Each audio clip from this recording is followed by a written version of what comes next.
Firman-Mu pelita bagi kakiku, terang bagi jalanku. Amin, amin. Baik, haleluya. Kalau misalnya saudara melihat ada gangguan dan nggak jelas suara saya atau screen-nya, tolong kasih tahu ya, just in case. Malam Budi, apa kabar? Oke.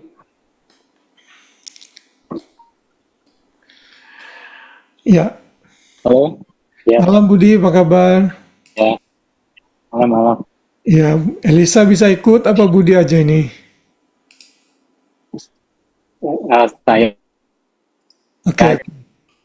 Ya, nggak apa-apa Bud. Oke, baik.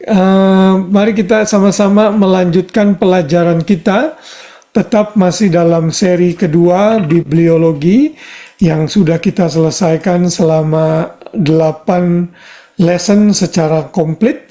Lalu lesson yang terakhir yaitu lesson ke-9. Ini lesson yang terpanjang dari semua lesson-lesson sebelumnya yang kita sudah mulai dari sekitar bulan Agustus kalau saya nggak salah ya. Kita akan belajar mengenai intisari kitab demi kitab ya di dalam seluruh Alkitab kita. Nah, minggu lalu kita sudah belajar mengenai kitab Kejadian dan kitab Keluaran ya. Saya mengulang sedikit saja, kitab Kejadian itu mencatat 4 peristiwa besar, penciptaan, kejatuhan manusia ya, lalu air bah dan menara Babel ya. Ya, lalu kemudian dari pasal 12 sampai 50 ada 4 tokoh besar yang menjadi bapak-bapak Israel, yaitu Abraham, Ishak dan Yakub. Kemudian setelah Yusuf berhasil di Mesir sebagai orang nomor 2, terjadi kelaparan, termasuk itu membawa dampak bagi keluarganya, sehingga Yusuf membawa seluruh keluarganya memasuki Mesir. Dan beberapa ratus tahun kemudian berlalu, seorang raja yang tidak mengenal Yusuf akhirnya sudah melupakan jasa-jasa Yusuf dan mulai menekan dan menjajah bangsa Israel, sehingga mereka berada di tanah Mesir dijajah sampai akhirnya Tuhan membangkitkan Musa untuk mengeluarkan mereka dari tanah perbudakan di Mesir ya. Nah, itu sejarah singkat perjalanan bangsa Israel sampai kepada kitab Keluaran. Nah, di kitab Keluaran sampai kitab Ulangan inilah Musa mencatat 5 kitab ya, ditambah kitab Kejadian, tetapi seluruh peristiwa yang terjadi dari bangsa Israel sampai mereka mau memasuki tanah Kanaan itu dicatat di dalam kitab Keluaran sampai Ulangan. Nah, hari ini kita akan belajar kitab yang ketiga ya. Kitab yang ketiga itu adalah kitab Imamat ya. Kitab Imamat atau dalam bahasa Inggris disebut dengan Leviticus, kitab Leviticus, dari kata Levite ya, dari kata Levite. Nah, kenapa ini disebut kitab Imamat? Karena memang ini memberikan informasi mengenai keimaman yang ada di Israel. Mulai dari Imam Harun yang terus turun kepada anak-anaknya. Nah, kitab Imamat ini bagi sebagian besar orang percaya dianggap sebagai kitab yang membosankan atau kitab yang membawa kita tidur dengan nyenyak gitu ya. Kalau kita susah untuk tidur, baca aja kitab Imamat, biasanya kita akan tertidur dengan lelap gitu. Karena terlihat terkesan membosankan dan membuat kita jenuh untuk membaca kitab ini. Tapi kita harus sadar sebenarnya di dalam kitab Imamat ini tergandung satu misteri yang sangat luar biasa, karena banyak menggambarkan mengenai pribadi Kristus yang akan digenapi di perjanjian baru tentunya. Nah, kita akan melihat kitab imamat ini ya, yang disebut dengan kitab kekudusan Tuhan. Ya, the Book of Holiness of God. Dari kitab imamat ini, tema yang paling sering dinyatakan adalah mengenai kekudusan Tuhan. Ya, karena itu kita akan belajar hal ini. Di dalam kitab bahasa Ibrani, kitab ini disebut and he called, ya, selalu kitab Ibrani itu diambil dari kata-kata awal yang ada di dalam setiap kitab, ya. Jadi kalau saudara lihat bahasa Indonesia, itu kitab bahasa Indonesia judulnya itu ayat pertama dikatakan Tuhan memanggil Musa. Nah, dalam kitab bahasa Ibrani judulnya disebut and he called, sedangkan kitab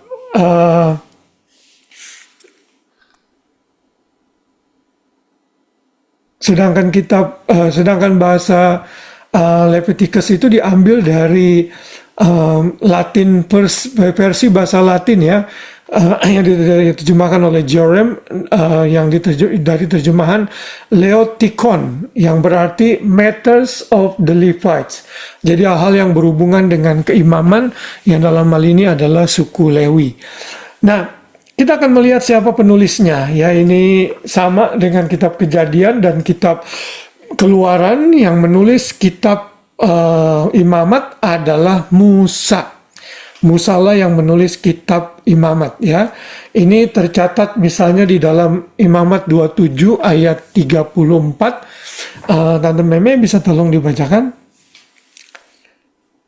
Oke. 27 ayat 34. Perintah yang diperintahkan Tuhan ke Gunung Sinai untuk disampaikan Israel. Ya, inilah perintah-perintah yang diperintahkan Tuhan kepada Musa untuk, ini internet saya masih unstable sekali, ya, saya matiin lagi videonya. Ya, diperintahkan Tuhan kepada Musa di Gunung Sinai untuk disampaikan kepada orang Israel. Jadi ini menggambarkan bahwa yang menulis kitab imamat itu adalah Musa, ya, Musa. Dan kitab imamat juga kitab yang sering juga di-quote beberapa kali di dalam Perjanjian Baru. Ya, jadi untuk masalah penulis ini tidak ada perdebatan yang signifikan. Orang dan teolog percaya yang menulis kitab imamat adalah Musa. Ya, oke. Kemudian tanggal penulisan ini juga tetap masih sama dengan kitab Kejadian dan kitab Keluaran, itu sekitar tahun 1440 sampai 1400 sebelum Kristus, dan dicatat di mana? Dicatat di sekitar Gunung Sinai, ya. Ini setelah mereka berangkat dari Mesir, mereka memasuki daerah Gunung Sinai. Nah, di daerah Gunung Sinai inilah dipercaya Musa menulis berbagai macam aturan-aturan yang ada di dalam kitab imamat yang diberikan kepada bangsa Israel. Kitab imamat ini memuat begitu banyak peraturan-peraturan yang harus dilakukan oleh bangsa Israel yang berhubungan dengan kehidupan keagamaan mereka, lalu kehidupan sipil mereka, dan juga kehidupan seremonial mereka. Karena itulah di dalam kitab imamat dicatat banyak persembahan-persembahan yang harus mereka persembahkan untuk berbagai macam pelanggaran yang mereka lakukan. Lalu di dalam kitab imamat juga dicatat ada hari raya tertentu yang mereka harus rayakan. Dan nanti kita akan melihat semua itu menggambarkan Kristus sebenarnya di dalam Perjanjian Baru. Ya, nah itu mengenai tanggal penulisan dan di lokasi di mana ditulis. Lalu apa tujuan dari kitab imamat ini? Secara garis besar, kitab imamat itu mencatat sejarah bangsa Israel, ya, yang dijajah oleh Mesir selama 400 tahun. Maka konsep mengenai Tuhan menjadi tidak jelas karena banyaknya penyembahan berhala yang terjadi di Mesir. Mesir itu salah satu negara yang percaya kepada banyak sekali dewa. Di dalam setiap hal itu ada dewanya. Ya, ada dewa kesuburan, dewa matahari, dewa laut, dan sebagainya. Nah, karena itulah maka Tuhan perlu memerintahkan Musa untuk menulis kitab imamat ini sehingga memberikan instruksi dan hukum-hukum kepada umat Tuhan Israel sehingga mereka menjadi umat yang berbeda dengan bangsa-bangsa yang ada di sekeliling mereka. Ya, dan umat ini adalah umat yang berdosa tentunya, namun mereka juga umat yang ditebus oleh Tuhan, sehingga hubungan mereka dengan Tuhan itu harus dipulihkan terus. Otak atau sejarah penyembahan berhala dari Mesir itu masih nempel di dalam diri mereka. Karena itu Tuhan perlu menulis buku ini yang dipakai Musa untuk mencatatnya, sehingga mereka menjadi berbeda dengan bangsa-bangsa lain, penyembah-penyembah berhala yang ada di sekeliling mereka. Ya, jadi Tuhan mau mereka itu tidak sama dengan para penyembahan berhala, karena itu mereka perlu menerima aturan-aturan dan hukum-hukum Tuhan yang harus mereka lakukan sebagai satu bangsa. Dan hukum ini sebenarnya bukan hukum yang sambil lalu, ini juga hukum yang untuk kebaikan mereka juga, saudara ya. Karena di sini nanti dilihat ada hukum mengenai bagaimana dealing dengan penyakit menular misalnya ya, dengan orang yang memanggil pala arwah ya, dan lain sebagainya. Ada banyak hukum-hukum di sini yang diberikan oleh Tuhan kepada bangsa Israel. Nah, itu tujuan penulisan dari kitab imamat. Nah, kita akan melihat beberapa ayat kunci sekarang yang muncul di kitab imamat ya, sebagai highlight saja ya. Mungkin saudara bisa menemukan ayat-ayat yang lain di luar ayat-ayat ini, tapi ini ayat-ayat penting yang bisa saya berikan pada pelajaran ini. Misalnya imamat 1 ayat 4 ya, coba minta tolong Pak Ade untuk dibacakan.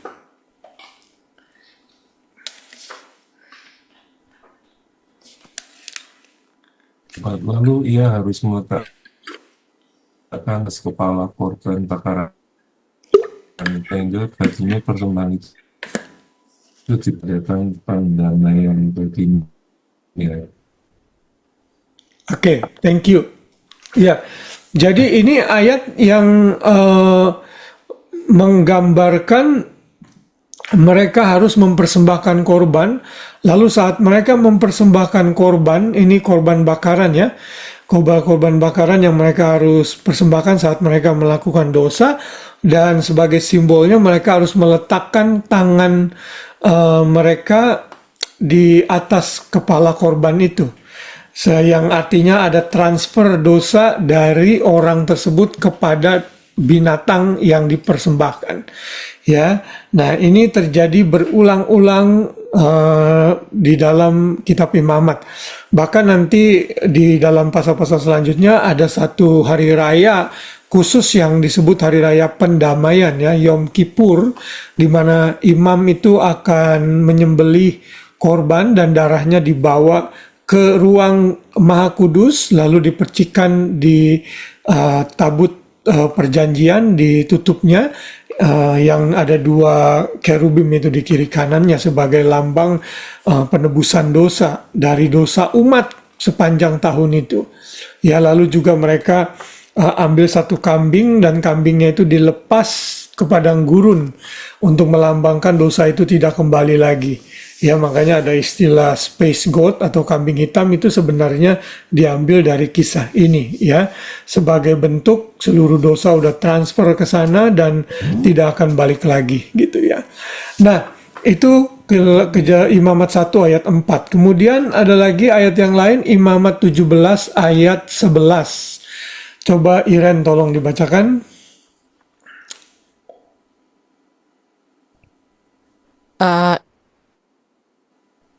Ada di dalam darahnya, darah itu kepadamu di atas mezbah, lumayan bagi nyawamu, mengadakan pendamaian dengan perantaraan nyawa. Oke, ya, thank you. Nah, ini salah satu bentuk larangan yang Tuhan berikan kepada mereka, yaitu larangan untuk memakan darah, ya. Saudara, di culture-culture tertentu di masa kini masih ada orang yang masih makan darah ya. Saudara, sebenarnya kan di Perjanjian Baru itu kita tidak ada larangan mengenai masalah makanan ya.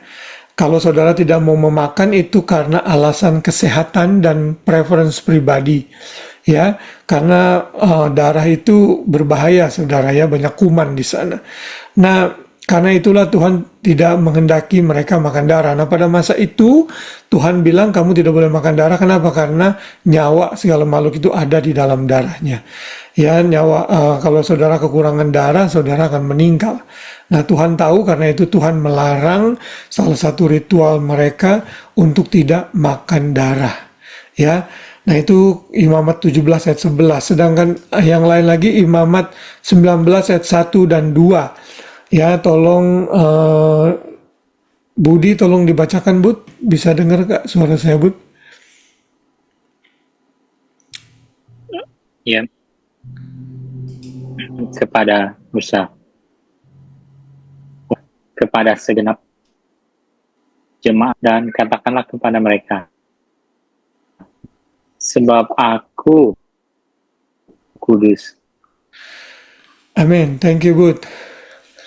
Maaf, suara saya didengarnya putus-putus apa enggak ya? Cuman kayak ada delay gitu. Iya, sorry. Ada kayak ada delay ya. Iya, internetnya nih, karena saya dengar suara saudara waktu baca kitab tuh putus-putus sekali, breaking up. Iya, sudah, yang penting, tapi masih bisa kedengeran ya suara saya ya, masih bisa nangkep ya.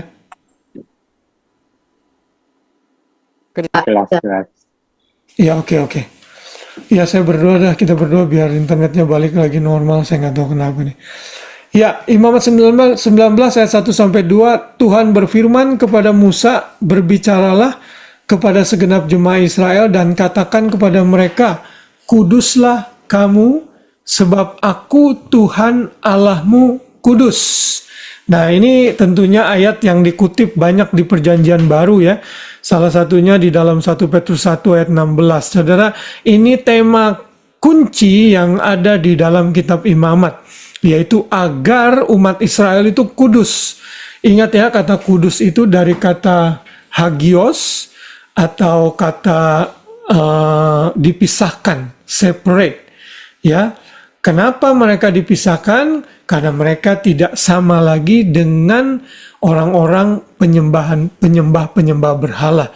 Karena itu Tuhan kembali mengingatkan mereka untuk hidup dalam kekudusan, sebab Tuhan itu kudus.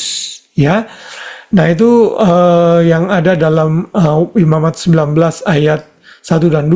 Lalu halat terakhir dari ayat kunci ini adalah Imamat 19 ayat 18.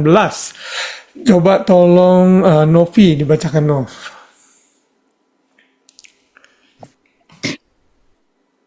Engkau menuntut balas dan terhadap orang-orang sebangsamu.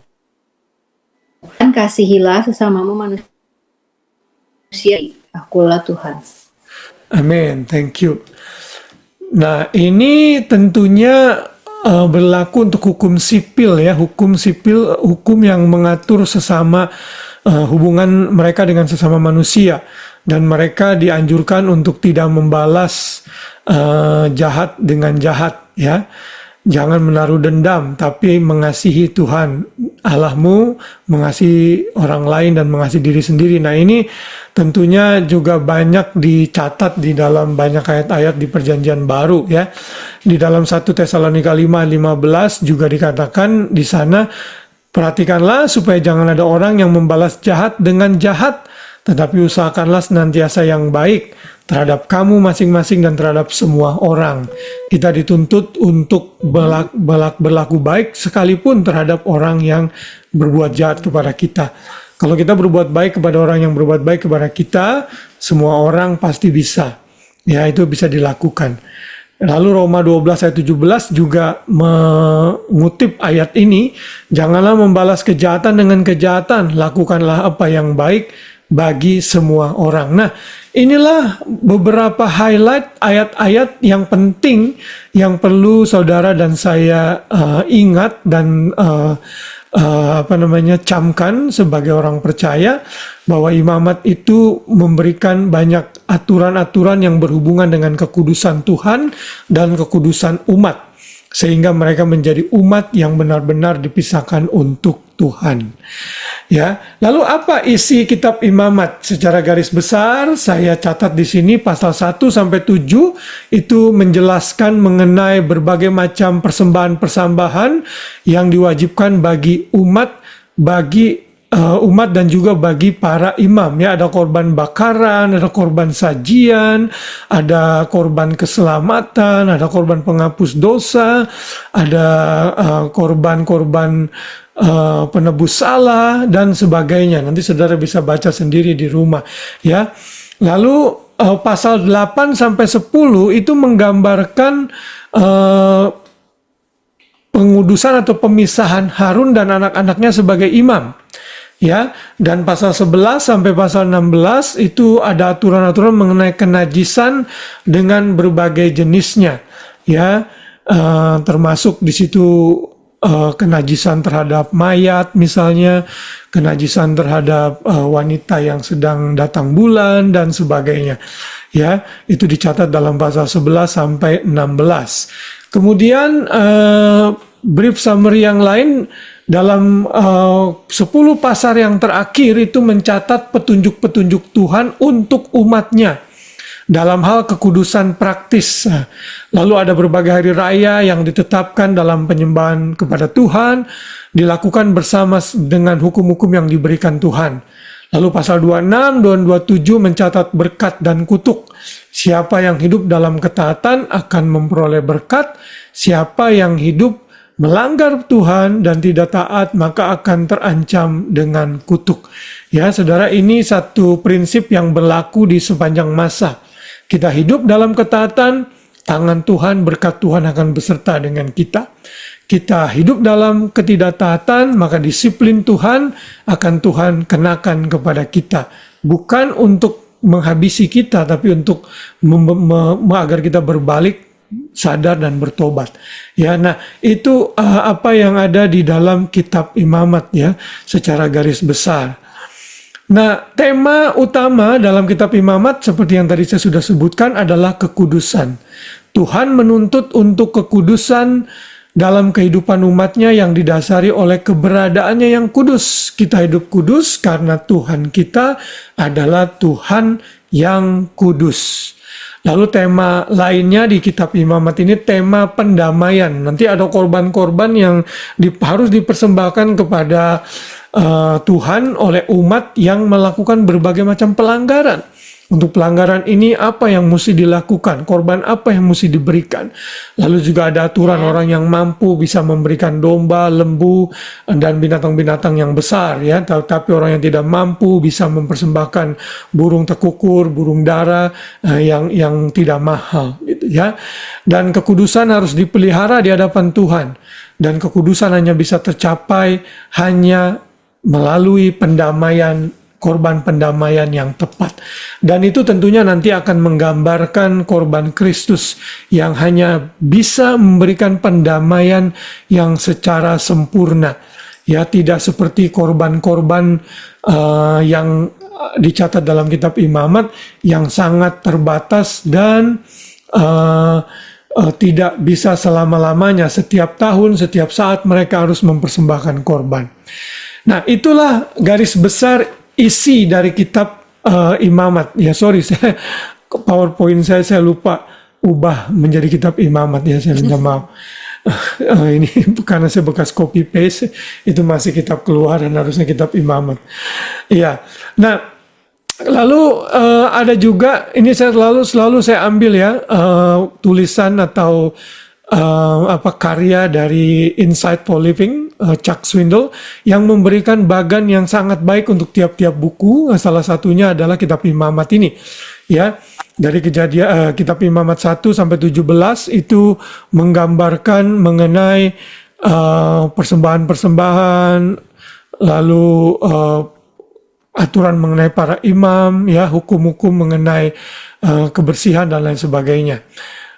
Nanti saudara bisa zoom di rumah atau saudara bisa screenshot ini, saudara bisa mendapat summary mengenai kitab imamat ini, ya, termasuk jangka waktunya itu kitab imamat itu cuma sekitar 1 tahun, ya, periode kitab imamat. Kata kuncinya kudus. Tema utamanya adalah bagaimana manusia yang berdosa itu bisa menyembah Tuhan, ya. Lalu ayat kunci tadi kita udah sebutkan, lalu banyak sekali gambaran Kristus di dalam kitab imamat ini, ya.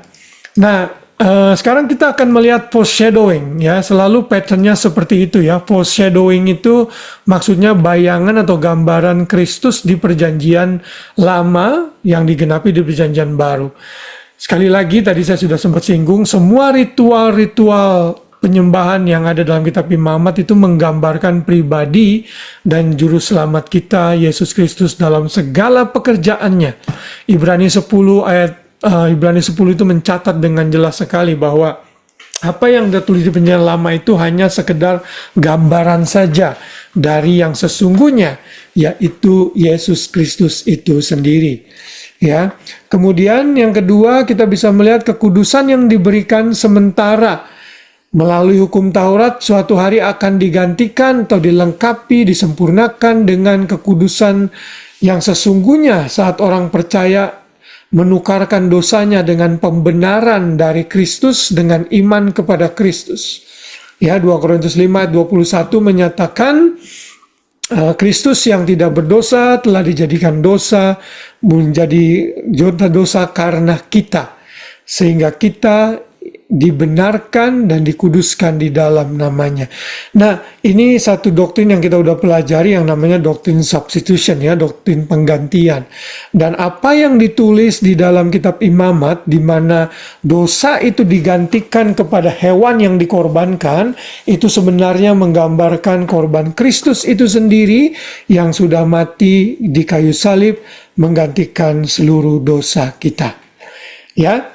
Nah, sebagai penutup saya mau kasih ini, ya, beberapa penggenapan Tuhan Yesus dalam korban-korban yang dilakukan di dalam perjanjian lama. Ini dalam bahasa Inggris, ya. Nanti dalam bahasa Indonesianya saudara bisa lihat sendiri terjemahannya. Ya, korban bakaran, korban sajian, korban penebus dosa dan lain sebagainya. Ini menggambarkan pendamaian yang Kristus lakukan. Ya, dedikasi Kristus, lalu fellowship offering menggambarkan rekonsiliasi yang Yesus lakukan. Sin offering menggambarkan pendamaian yang ia kerjakan, dan korban penebus salah menggambarkan pertobatan, dan semua itu digenapi di dalam karya Kristus, ya. Itu mengenai korban-korban. Lalu yang berikutnya mengenai korban-korban ini juga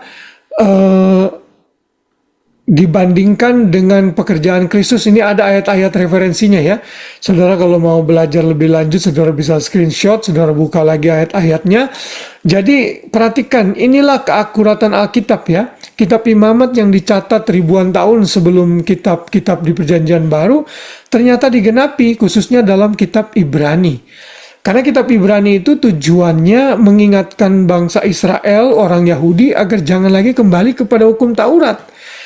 Ya, karena Yesus sudah menggenapi semuanya, makanya diperlukan ditulis kitab Ibrani. Karena itu Roh Kudus menginspirasi penulis Ibrani untuk mencatat hal ini. Di dalam kitab imamat juga ada perayaan-perayaan hari raya, dan perayaan-perayaan itu semuanya menggambarkan penggenapan yang Tuhan Yesus lakukan di dalam dirinya, di dalam karyanya. Misalnya hari raya Passover, ya. Ini menggambarkan kematian Kristus. Hari raya roti tidak beragi menggambarkan ketidakberdosaan Kristus. Hari raya first fruit atau buah sulung menggambarkan kebangkitan Kristus. Hari raya Weeks atau hari raya Tabernakel itu menggambarkan pencurahan Roh Kudus, yang tentunya juga terjadi setelah Kristus naik ke surga. Hari raya trompet menggambarkan Israel yang akan dikumpulkan oleh Kristus, dan juga nanti akan menggambarkan pengangkatan gereja ya, hari raya trompet itu. Lalu hari raya atonement, hari raya pendamaian menggambarkan korban pengganti yang Kristus berikan, dan hari raya tabernakel juga menggambarkan rest dan reunion with Christ. Tapi saudara, hati-hati juga ya dalam membaca kitab Imamat itu, kita tidak boleh menghubung-hubungkan sesuatu yang tidak dicatat di dalam perjanjian baru. Ya, jadi kita harus berhati-hati akan hal itu. Nah, lalu yang terakhir, apa aplikasinya dari belajar kitab Imamat bagi kita? Saudara, Tuhan itu sangat memperhatikan kekudusan dengan serius. Karena itu kita pun juga harus memperhatikan hal ini dan hidup dalam kekudusan. Kita sudah belajar mengenai konsep kekudusan. Ada 3 tahap proses kekudusan. Ada nggak yang masih ingat? Ada 3 konsep kekudusan. Ada yang masih ingat nggak? Konsep kekudusan. Iya. Ya, kita sudah dikuduskan secara posisi, ya. Lalu selama kita hidup, kita harus berprogres. Itu yang disebut progressive sanctification, ya kan? Lalu setelah kita meninggal, ketemu Tuhan Yesus, kita dikuduskan secara sempurna. Nah, battle kita adalah di tahap yang kedua, yaitu progressive sanctification, di mana kita semua harus terus makin hari makin kudus, makin seperti Kristus. Dan kita harus take it seriously karena Tuhan menganggap serius kekudusannya. Dan yang terakhir, puji Tuhan, saudara dan saya tidak perlu lagi mempersembahkan korban pengganti untuk dosa-dosa kita. Bayangkan kalau setiap berbuat dosa, saudara dan saya harus beli hewan, mempersembahkannya di hadapan Tuhan. Betapa ribetnya hidup kita. Tetapi puji nama Tuhan, kita hidup di dispensasi perjanjian baru, di mana kita hidup di dalam penggenapan karya Kristus, sehingga kita tidak perlu lagi melakukan korban-korban itu. Nah, itulah summary atau ringkasan dari kitab Imamat yang bisa kita selesaikan dalam kurang lebih 30 menit. Ya, sampai di sini mengenai kitab Imamat. Apakah ada pertanyaan sebelum kita beralih ke kitab yang berikutnya, yaitu kitab Bilangan? Ada? Coba untuk review saja. Iren, tema besar yang ada di kitab Imamat apa, Ren? Tema besar. Iya, tema utama. Tadi saya berulang kali. Holy. Apa? Kudus. Yes, kekudusan, benar. Ya, itu tema utama dari kitab Imamat, ya. Coba sebutkan salah satu saja aplikasi yang bisa kita ambil dari kitab Imamat, Novi. Tuhan take holiness itu seriously, kita juga harus. Ya, mantap. Ya, mantap. Ya, itu dia. Ya, puji Tuhan ya. Kita sudah belajar 3 kitab so far. Nah, mari kita akan masuk ke dalam kitab Bilangan ya. Kitab Bilangan. Dalam bahasa Inggris itu disebut Numbers ya. Katanya aja Numbers. Kenapa? Karena di dalam kitab ini banyak sekali angka-angka. Ya, kitab ini mencatat berbagai macam sensus mengenai jumlah penduduk yang ada di Israel pada saat itu di padang gurun, juga pencatatan orang-orang yang dipilih untuk siap berperang nantinya ya. Siapa saja yang siap berperang, berapa orang ya. Nah, kitab Numbers ini atau kitab Bilangan itu disebut sebagai kitab rebellion. Kenapa? Karena kitab ini mencatat pemberontakan bangsa Israel di padang gurun. instead of mengucap syukur, mereka udah keluar dari padang gurun, malah mereka menggerutu, komplain. Saat mereka nggak ada air, mereka marah, mereka bilang, betapa enaknya dulu kita waktu di Mesir dan sebagainya. Karena itulah mereka dibiarkan Tuhan mengembara di padang gurun selama kurang lebih 40 tahun lamanya. Nah, kitab Ulangan ini menggambarkan dan menjelaskan berbagai macam peristiwa yang terjadi di padang gurun ini saat mereka ada di sana. Ya, kata numbers itu atau bilangan diambil sekali lagi dari Septuaginta ya, Greek version of Old Testament dan juga Latin version of all the Bible, numbers ya. Sedangkan di dalam bahasa Ibrani kitab ini diberi judul In the Wilderness, karena kalau saudara nanti membuka di rumah kitab Bilangan pertama ayat pertama itu di sana dikatakan Tuhan berfirman kepada Musa di Gunung Sinai. Ya, makanya kitab Ibrani selalu mengambil kata pertama atau kalimat pertama yang ada dalam setiap kitab. Ya, judulnya In the Wilderness. Tapi yang lebih tepat mungkin adalah Bilangan ya. Ini adalah kitab juga yang ditulis oleh Musa ya. Catatan-catatan yang ada secara internal dalam kitab Bilangan ini menjelaskan Musa lah penulisnya ya. Imamat, saya salah tulis lagi nih ya, harusnya Bilangan 33 ayat 2 ya. Bilangan 33 ayat 2 itu mencatat, sebentar ya, saya ganti dulu biar nggak bingung ya, Bilangan. Oke.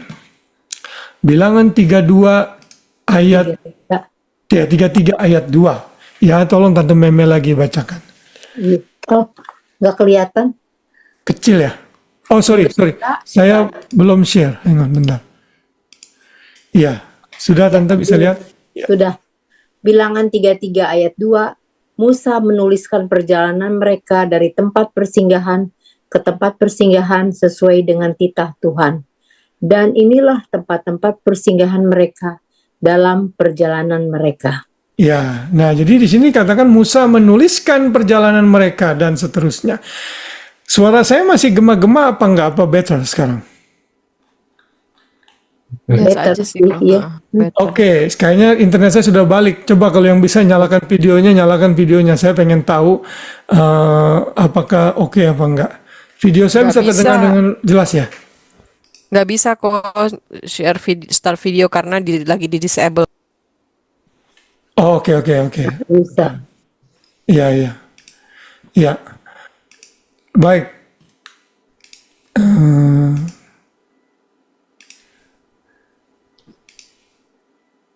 Oh, ternyata kalau saya disable nggak bisa ya? Iya, saya mesti oke, good. Ya, thank you ya. Semuanya udah kelihatan. Berarti kayaknya internet saya udah mulai oke nih. Ya. Nah, itu Musa ya. Sekali lagi, Musa adalah penulis dari kitab Bilangan. Nah, lalu tanggal penulisan kitab Bilangan ini agak sedikit complicated ya. Kemungkinan besar itu sekitar 1440 sampai 1400. Ini sama seperti yang ada di dalam kitab-kitab sebelumnya. Tetapi kalau kita mau perhatikan lebih detail lagi tanggal penulisan kitab Bilangan ini, itu kalau kita lihat catatan kitab Bilangan itu berakhir dengan Israel menetap di daerah timur Sungai Yordan di seberang Yeriko. Pasal 36 ayat 13. Di mana penaklukan tanah Kanaan dimulai. Nanti saudara bisa membaca di dalam Yosua 3 ayat 6. Kitab Bilangan seharusnya ditulis tahun 1405 kurang lebih sebelum Kristus. Karena ini menjadi dasar kitab Ulangan yang dicatat pada bulan ke-11 pada tahun ke-40 setelah masa keluaran. Jadi dengan menghitung-hitung apa yang tercatat di dalam kitab Ulangan, maka para Bible scholar itu menyimpulkan kitab Bilangan itu ditulis kurang lebih pada tahun 1405. Jadi 1500 kurang lebih sebelum Kristus. Ya, sekali lagi akurasi Alkitab itu sangat luar biasa. Semuanya dicatat dengan baik. Kenapa? Karena Tuhan sendiri yang menginspirasi. Ya. Lalu apa tujuan dari kitab Bilangan ini? Kitab Bilangan memberikan pesan yang bersifat universal dan sepanjang masa, yang mengingatkan orang percaya terhadap peperangan rohani yang harus kita hadapi, yang sebagai contoh dari orang Israel, karena kitab Bilangan adalah kitab mengenai pelayanan dan perjalanan umat Tuhan, service and journey of the people of the Lord. Ya, kitab Bilangan menjadi jembatan antara bangsa Israel pada saat mereka menerima hukum Taurat, yaitu kitab Keluaran dan Imamat, dan untuk mempersiapkan mereka memasuki tanah Kanaan yang dicatat dalam kitab Ulangan dan Yosua. Jadi kitab ini kitab bridge ya, untuk penyambung gap antara kitab kitab Keluaran dan Imamat dengan kitab Ulangan dan Yosua. Jadi ada di tengah-tengah. Kalau kitab Keluaran dan Imamat itu kitab awal-awal perjalanan mereka keluar dari Mesir. Lalu kitab Bilangan itu mencatat hampir 37, 38 tahun periode mereka di padang gurun. Apa yang terjadi itu di kitab Bilangan. Sedangkan kitab Ulangan itu mengulang kembali hukum-hukum yang pernah Tuhan berikan, mengingatkan kembali kepada generasi kedua. Karena di akhir pasal kitab Bilangan, generasi pertama yang memasuki tanah perjanjian itu semuanya Tuhan tidak izinkan masuk. Hanya Yosua dan Kaleb. Karena itu diperlukan Tuhan menulis kitab Ulangan yang nanti kita akan belajar dalam pertemuan berikutnya, yaitu hukum kedua atau pengulangan hukum untuk generasi yang baru yang siap untuk memasuki tanah Kanaan. Ya, nah itu kitab Bilangan. Kemudian ayat-ayat kunci yang ada dalam kitab Bilangan, beberapa diantaranya adalah Bilangan 6 ayat 24 sampai 26. Grace, tolong bacakan Grace. Bilangan 6 24 sampai 26.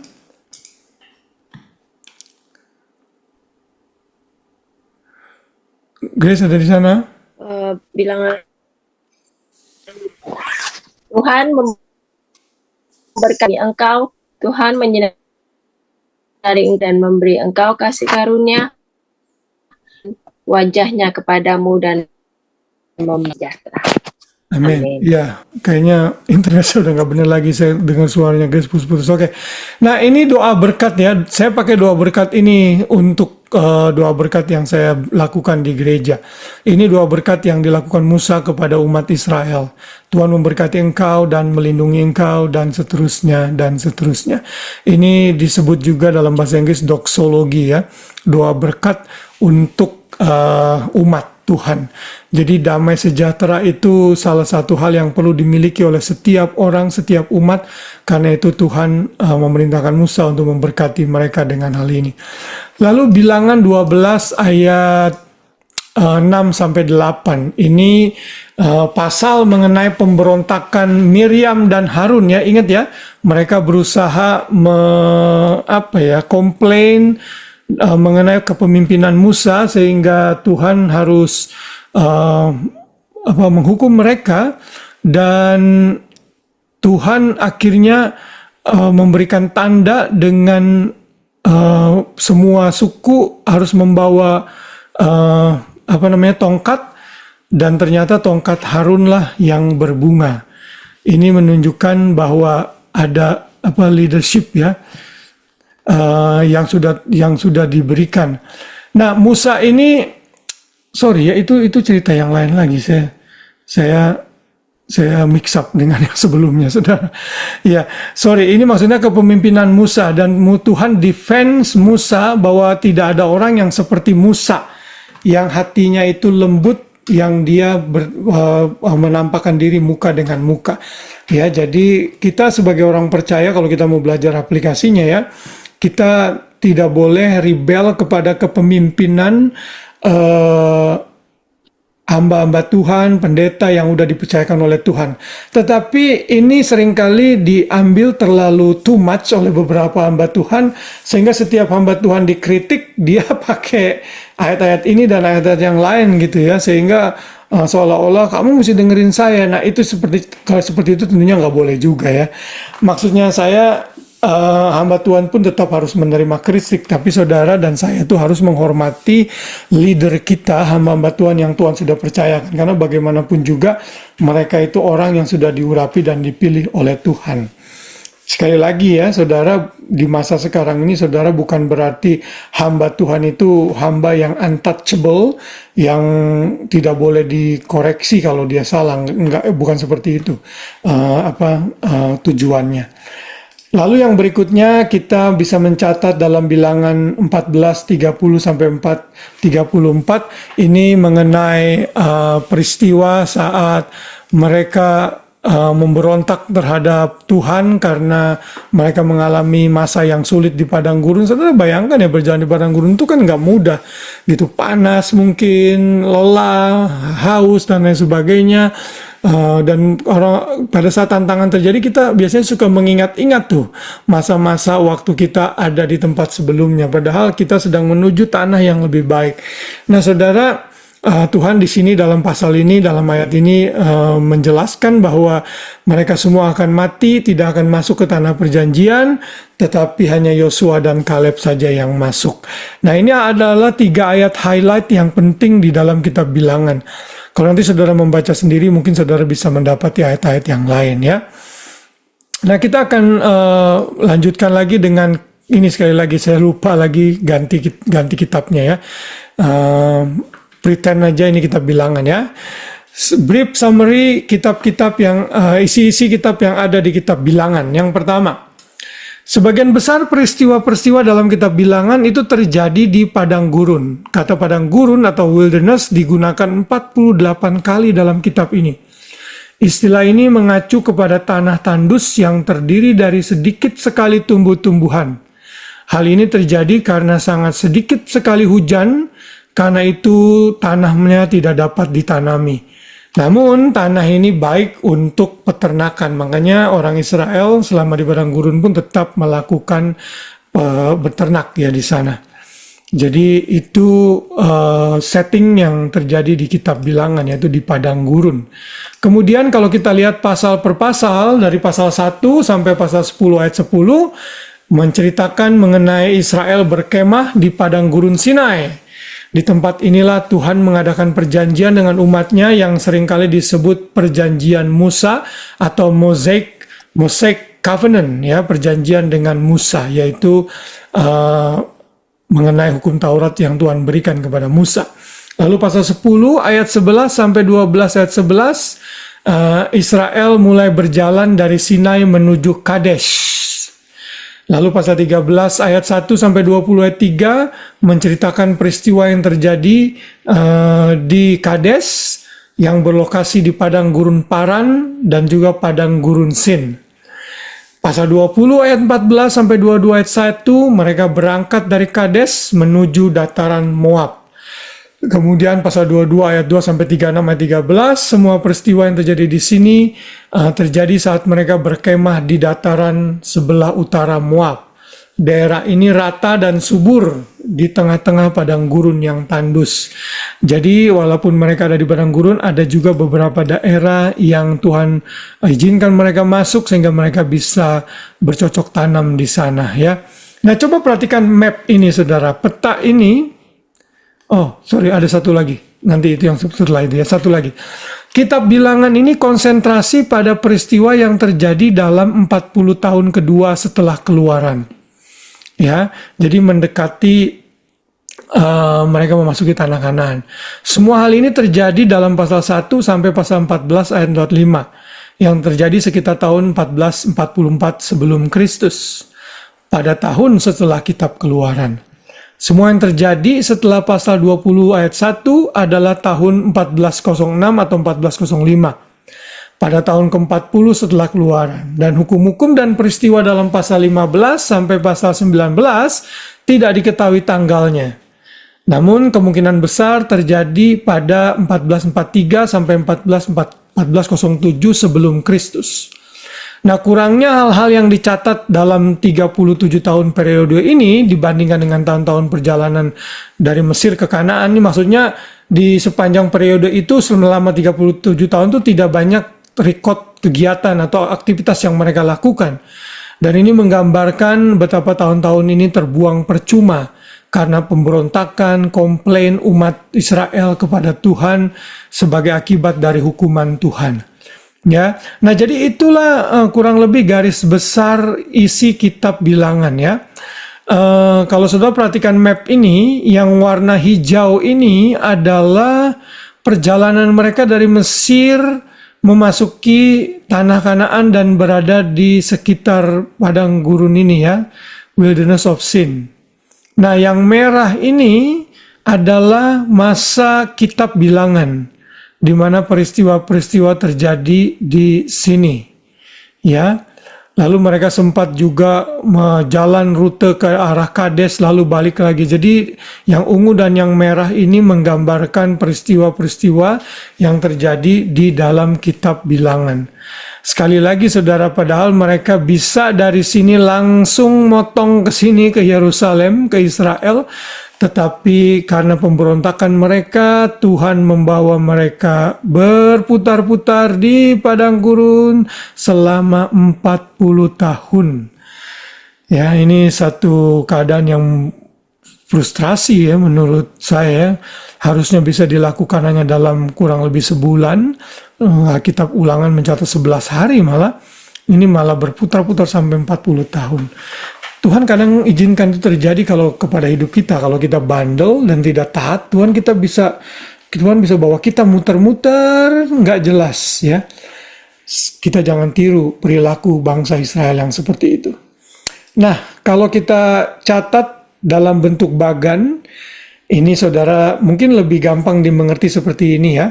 Dari pasal 1 sampai 9 itu ada mencatat mengenai sensus, pengorganisasian seluruh umat, lalu ada juga berbicara mengenai kekudusan.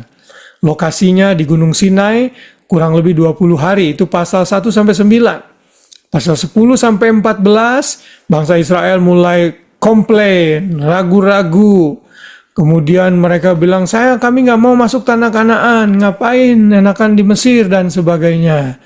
Mereka itu dilakukan berlokasi di sekitar Kades Barnea.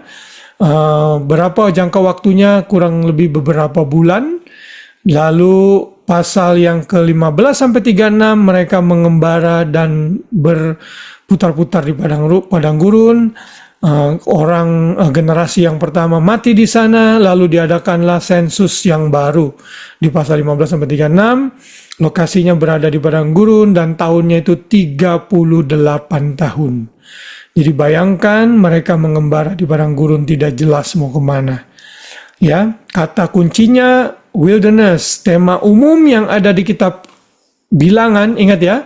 The price of disbelief and disobedience. Ingat, tema besar yang ada di kitab Bilangan adalah ada harga yang harus dibayar untuk ketidakpercayaan dan ketidaktaatan.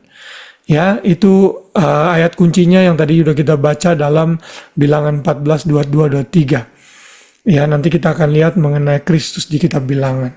Nah, inilah rangkuman singkat kitab Bilangan. Kalau saudara bisa ingat saja atau aware mengenai isi kitab ini akan membantu sekali kalau saudara baca Alkitab. Jadi saudara tahu, oh ini saat ini kejadiannya seperti ini, lokasinya di sini, tahunnya kurang lebih berapa lama. Ya, itu lebih baca kitab tuh jadi lebih hidup gitu ya. Nggak menerawang di awan-awan yang nggak jelas gitu. Ya, lalu apa gambaran Kristus dalam kitab Bilangan? Ya, gambarannya begini, tuntutan Tuhan dalam kekudusan terhadap umatnya secara sempurna digenapi di dalam Kristus yang menggenapi hukum Taurat bagi kita. Ini yang pertama. Ya, Tuhan kan menghendaki agar umatnya kudus. Kitab Imamat mencatat itu, kitab Bilangan ditekankan lagi. Tapi kita tidak akan pernah bisa mencapai kekudusan yang sempurna karena Itu semua hanya bisa dilakukan dalam iman kepada Kristus yang sudah menggenapi hukum Taurat bagi kita. Itu dicatat dalam Matius 5 ayat 17. Ya, jadi Kristus penggenapan kekudusan Tuhan itu sendiri. Makanya kita dituntut hidup dalam kekudusan dengan memandang kepada Kristus tentunya, yang adalah sumber kekudusan kita.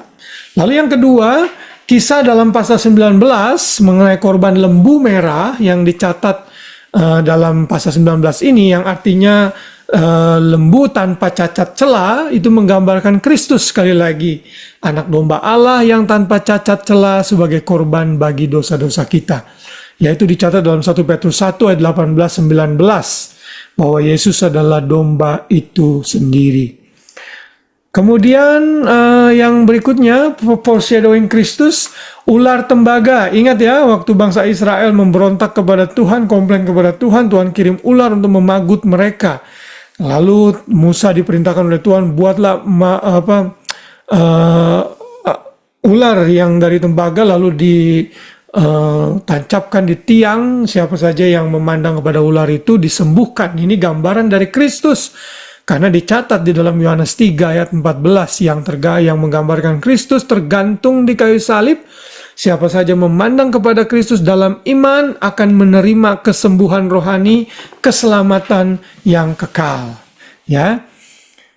Dan yang terakhir, gambaran dari Kristus itu dalam pasal 24. Saudara ingat ya, Balak membayar Bileam untuk mengutuki Israel, tetapi malah dia memberkati Israel. Dan dalam perkataannya yang keempat, di situ dikatakan akan ada tongkat pemerintahan yang muncul dari Yakub. Ada nubuatan Kristus sebagai bintang fajar. Ini tentunya penggenapan dari Kristus yang adalah bintang fajar yang dicatat dalam Wahyu 22 ayat 16. Karena kemuliaan Kristus itu sangat terang dan keindahan cahayanya sangat luar biasa. Kristuslah penggenapan dari bintang timur itu sendiri. Bright morning star. Ya. Nah, itulah foreshadowing atau bayangan untuk Kristus dalam kitab Bilangan. Dan hal yang terakhir yang kita bisa belajar dalam kitab Bilangan untuk kita ambil aplikasinya bagi kehidupan kita, yang pertama, dosa dan ketidakpercayaan terutama dalam pemberontakan akan menuai hukuman dari Tuhan. Setiap tindakan dosa dan pembangkangan terhadap Tuhan pasti akan hukum. Tuhan pasti akan disiplin. Sebelum disiplin Tuhan terjatuh kepada kita, lebih baik kita berhenti. Karena disiplin Tuhan itu bisa menyakitkan. Tapi tujuannya agar kita bertobat dan kembali. Itu yang terjadi dalam kehidupan umat Tuhan yang ada di padang gurun. Berulang kali mereka mengecewakan Tuhan. Berulang kali mereka memberontak terhadap Tuhan. Dan berulang kali juga Tuhan memberikan penghukuman kepada mereka. Dan tahukah saudara, Tuhan itu kadang tidak segan-segan mencabut nyawa kita. Kalau memang Tuhan anggap dosa kita sudah terlalu parah, karena ada ayat di 1 Korintus 5 kalau saya nggak salah ya. Biar tubuhnya diserahkan kepada iblis tetapi rohnya diselamatkan. Nah, itu complicated itu mengenai interpretasi ayat ini, tapi yang jelas Tuhan dalam contoh-contoh tertentu bisa mengakhiri nyawa seseorang. Kenapa? Karena hidup itu sendiri berkat dari Tuhan. Hidup itu sendiri anugerah. Kalau saudara dicabut nyawanya, berarti kesempatan saudara untuk menikmati berkat Tuhan dalam hidup itu hilang. Kesempatan saudara untuk menjadi berkat selama hidup hilang.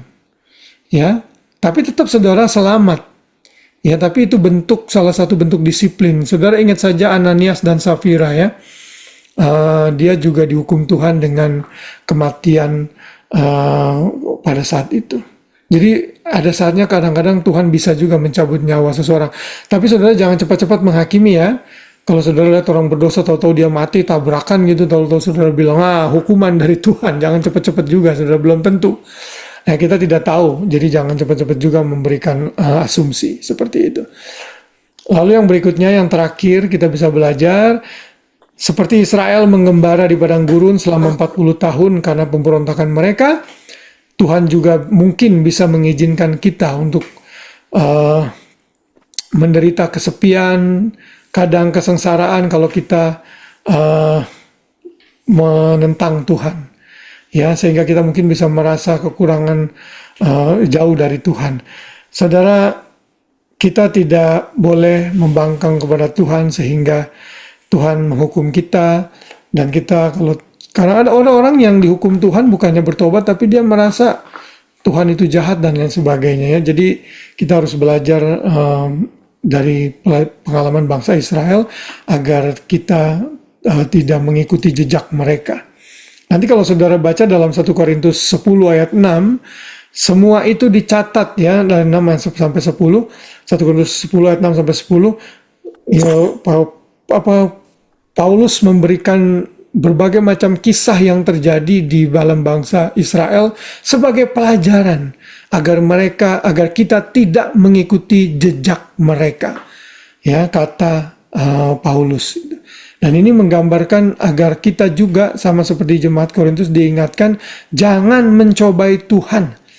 Ya, seperti yang dilakukan oleh beberapa orang dari mereka sehingga mereka mati di pagut ular. Itu 1 Korintus 10 ayat 9. Nah, itulah keseluruhan kesimpulan dari summary kitab Bilangan.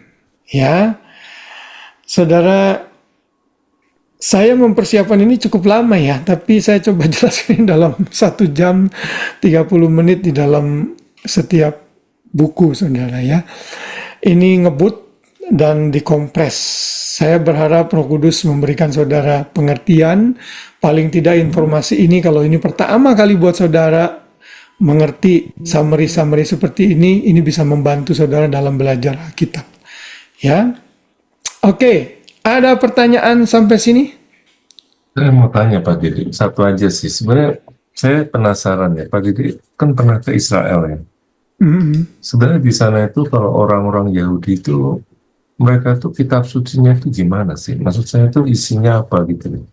Apakah memang nggak ada perjanjian baru, jadi semuanya perjanjian lama aja dari Kejadian sampai Maleaki itu, atau hanya sebagian perjanjian lama aja, atau Iya, kalau kita lihat secara yang Jewish Orthodox ya, artinya benar-benar Jewish, itu mereka kan totally menolak perjanjian baru. Gitu. Jadi mereka hanya menerima perjanjian lama saja, gitu.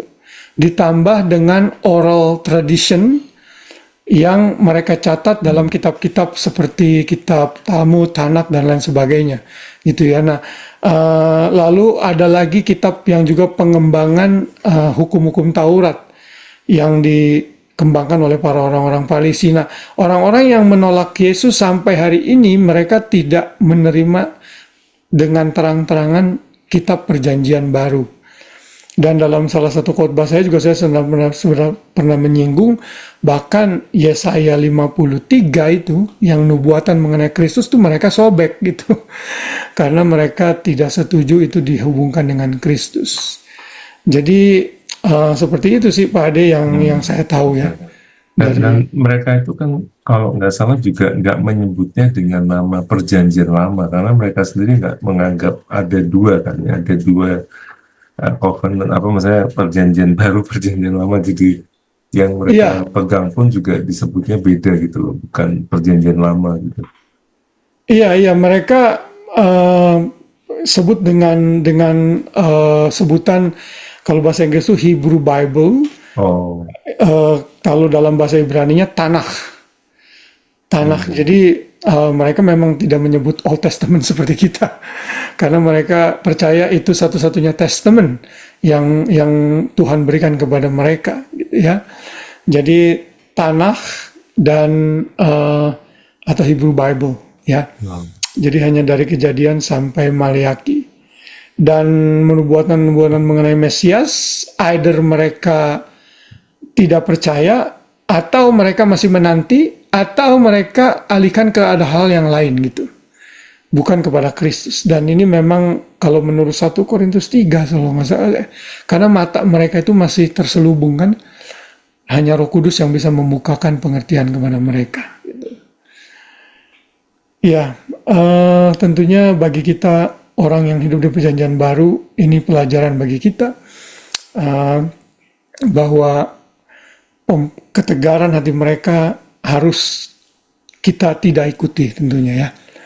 Ya, itu saja. Baik, ada lagi?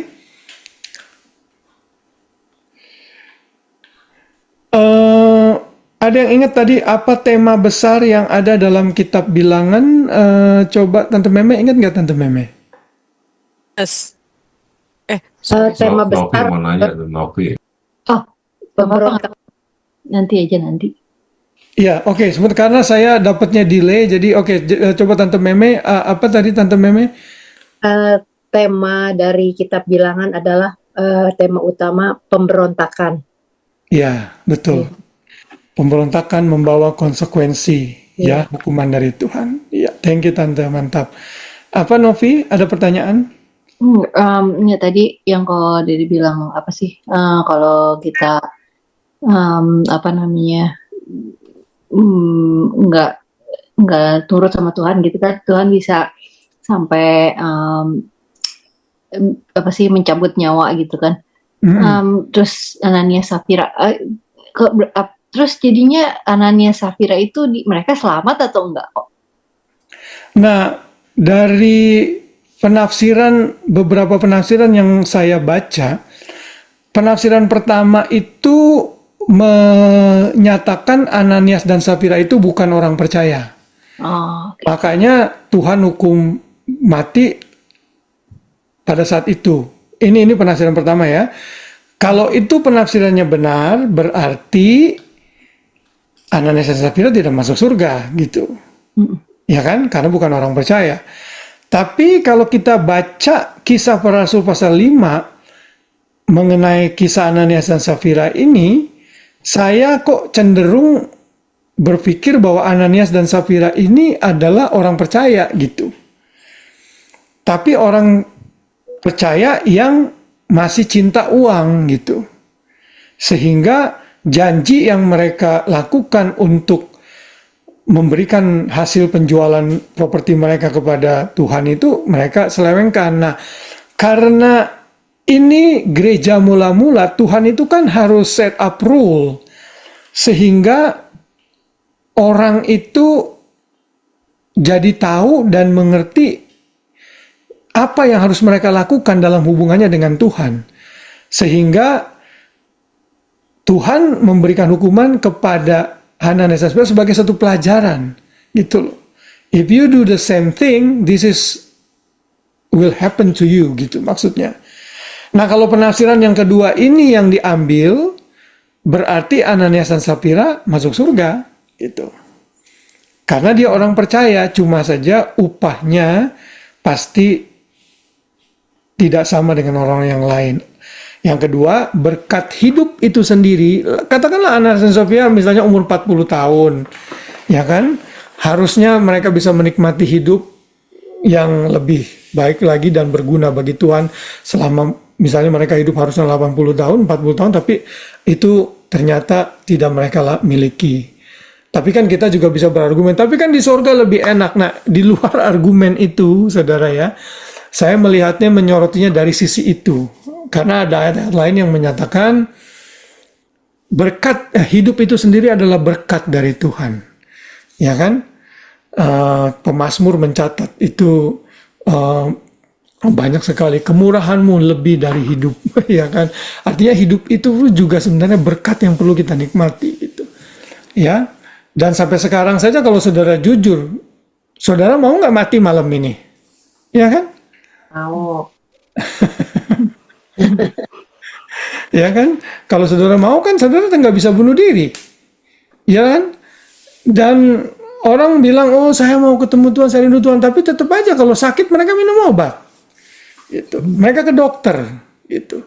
Itu kan untuk menunjukkan bahwa Tuhan mau kita menghargai hidup yang kita berikan. Nah, kalau kita melanggar Tuhan secara parah, dalam pemandangan Tuhan ya, Tuhan bisa saja ambil nyawa seseorang sehingga orang itu kehilangan opportunity in life itu. Mungkin itu ya Nov ya penjelasan saya ya. Tapi katanya orang jahat malah umur panjang kok. Menurut dunia. Orang dikasih kesempatan buat Bertobat. Nah iya, kalau itu pendekatannya yang tadi yang dikatakan beberapa orang itu pendekatannya beda lagi Ren kalau itu. Makanya kita harus melihat persoalan itu pada porsinya ya, dalam hal apa gitu. Jadi kalau orang jahat hidupnya panjang, itu menunjukkan kasih Tuhan kepada mereka agar mereka sadar dan bertobat gitu. Jadi sekali lagi kita tidak bisa cepat-cepat mengambil kesimpulan untuk sesuatu terjadi ya dalam hidup seseorang gitu.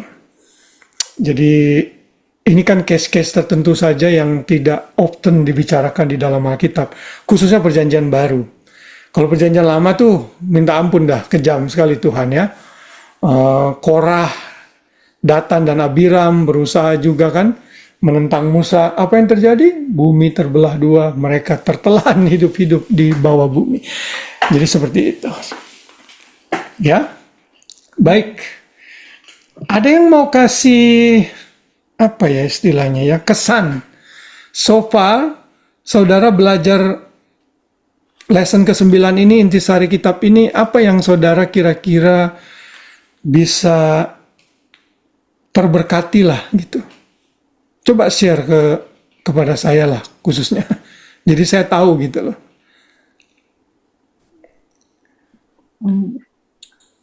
jadi ngerti sih kok setiap kitab itu ya tujuannya apa, terus rangkumannya apa. Jadi yang tadinya mungkin cuman kayak contohnya kayak bilangan gitu, apaan ini kayak cuma Iya betul. cuma apa sih kayak di catatan dari tujuannya apa gitu. Tapi sekarang kalau di bahasnya kayak oke. Apa sih tujuannya gitu, namanya perjanjian lama main dibaca. Iya. Iya Itu betul. summary screen-nya itu yang summary yang tab sih kok teman terlalu kecil. Terlalu kecil ya. Pindahin ke monitor yang ke screen yang besaran tetap nggak kebaca jelas sih. Oke, di laptop juga nggak jelas ya? Lama itu. Nggak jelas. Mungkin karena tulisan kan itu ada dua, yang satu table kan, yang satunya lagi kan kayak one square atau rectangle itu. Iya kebesarannya. Judulnya itunya kebesaran kayaknya. Iya, oke. Bacanya susah. Saya mau screenshot juga. Iya. Nggak bisa kebaca kok. Iya, oke. Baik, nanti saya perbaiki dah. Iya, jadi saya akan utamakan yang penting-pentingnya, yang kayak kayak square-square itu nanti saya perkecil. Thank you masukannya. Iya. Budi, apa Bud tadi Bud? Iya, khususnya perjanjian lama itu. Oh, thank you. Jadi ngerti susunan perjanjian lama kan. Sebelumnya kan kalau baca kan bingung kan. Iya. Ini perjanjian lama itu apa kalau diri kan jelasin ini perjanjian lama di mana Israel susunannya di mana mereka dibuang ke Babylon gitu kan. Jadi mengerti ini kitab apa gitu. At least jadi saya mengerti kalau mau baca kitab dari Kejadian sampai Wahyu itu. Ya, karena sebelumnya kan bingung. Saya harus mulai baca dari mana ini? Sebelumnya. Kalau perjanjian baru sih udah tahu kan banyaknya orang. Perjanjian baru ya. Di perjanjian lama yang sedikit kebingungan sih. Iya, oke. That's good, but I'm glad deh ya kalau pelajaran kita ini bisa menambah pengetahuan kita. Dan tetap setia ya, karena masih ada berapa buku lagi? 62 buku lagi ya. Long journey yang akan kita. Tapi ini bukan mengembara di padang gurun nih ya. Sedang lagi jalan menuju surga ini, kita mempersiapkan diri, dan Alkitab itu kekayaan ilahi yang luar biasa yang kita punya, yang mesti kita gali. Mungkin kita nggak bisa gali ayat per ayat, pasal per pasal, tapi dengan summary ini paling tidak membantu kita lah ya untuk mengerti. Nanti memasuki ke sana lebih mudah. Apalagi satu hal. Ya, silakan Bu. Dede. Ya, kenapa Bu?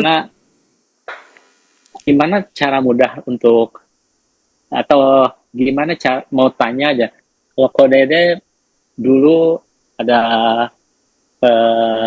pengalaman untuk menginjil tuh gimana Dede pertama kalinya?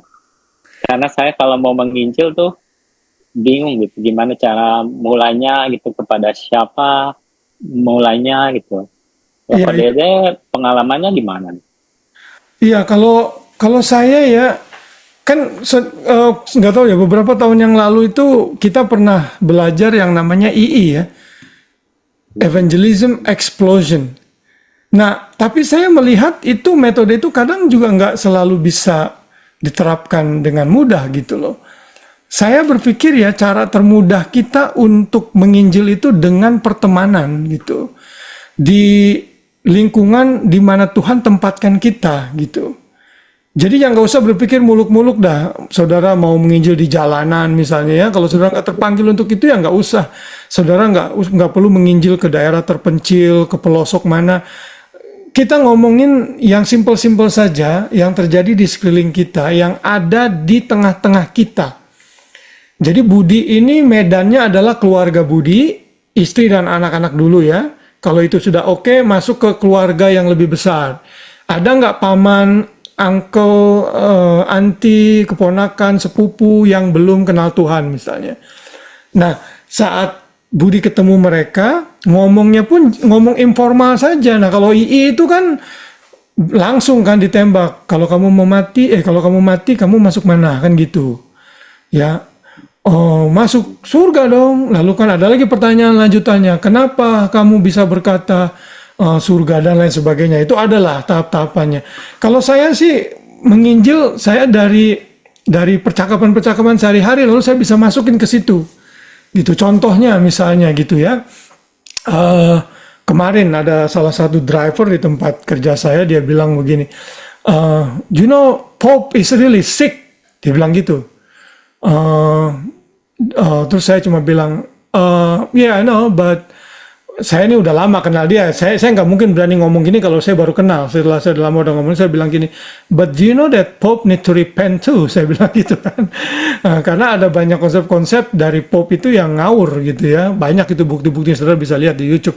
Nah dari situ, oh kenapa emangnya? Well, Pope is juga sinner, dia bukannya holy man, saya bilang gitu. Dia juga sinner, dia perlu bertobat. Nah dari situ lalu kita kembangkan. Kalau dia nanya, yang lain kita baru jawab gitu. Karena itu dengan kita memiliki pengetahuan yang baik mengenai Alkitab, kita bisa menginjil lebih efektif gitu loh. Kayak contoh-contoh kayak begitu, Bud. Jadi dalam kehidupan sehari-hari, mungkin kita bisa tanya, kamu what's the plan for weekend? Biasa aja gitu. Terus kan mereka biasanya kan suka nanya kan, what about you? Oh, I'm going to church. Oh, kenapa ke gereja? Nah, dari situ Budi kembangkan gitu. Oh, karena saya Alkitab menyuruh saya untuk ke gereja. Ke gereja itu sebagai bentuk ucapan syukur dan lain sebagainya gitu. Nanti pelan-pelan Budi baru bisa masukin mengenai Injil gitu. Ya, jadi menurut saya sih itu yang cara yang paling praktis yang bisa kita pakai saat ini kalau mau menginjil di tengah-tengah lingkungan kita gitu, Bud. Iya. Oke, Bud. Iya. Iya. Ya memang kalau saudara belajar tentang evangelism itu banyak metodenya. Ya banyak metodenya. Salah satunya itu kalau saudara masuk ke channel Living Water. Nah, Budi bisa masuk ke channel di YouTube namanya Living Water kalau nggak salah ya. Dia itu wawancara orang di depan umum secara random lalu ditanya. Gitu. Nah, pertanyaan-pertanyaan itu dan jawaban-jawaban dari orang itu, Bud, akan membantu kita mengerti Injil dengan baik, Bud. Budi bisa ke channel itu tuh kalau mau. Lalu saudara juga bisa ke channelnya siapa tuh Pak Ade, tahu nggak yang suka di kampus-kampus Pak Ade, orang bule. Dia siapa namanya Frank Turek, terus siapa satu lagi Chris siapa yang kurus-kurus gitu ya. Ada banyak itu di kampus. Ya, dia debat orang-orang yang ada di kampus dan itu jawaban-jawabannya itu mulai dari yang sederhana sampai yang complicated dan educated banget gitu. Nah, itu juga bisa membantu kita untuk menambah pengetahuan bagaimana menginjil dan memberi jawab mengenai iman kita, ya. Oke, maaf agak sedikit telat karena ada pertanyaan. Kalau tidak ada pertanyaan, sebenarnya tadi 10:10 udah selesai. Jatuh 1 jam karena mulai 10:10. Kalau saudara bisa join lebih early ya, minggu-minggu berikutnya lebih baik. Jadi kita bisa mulai. Firman-Mu pelita bagi kami.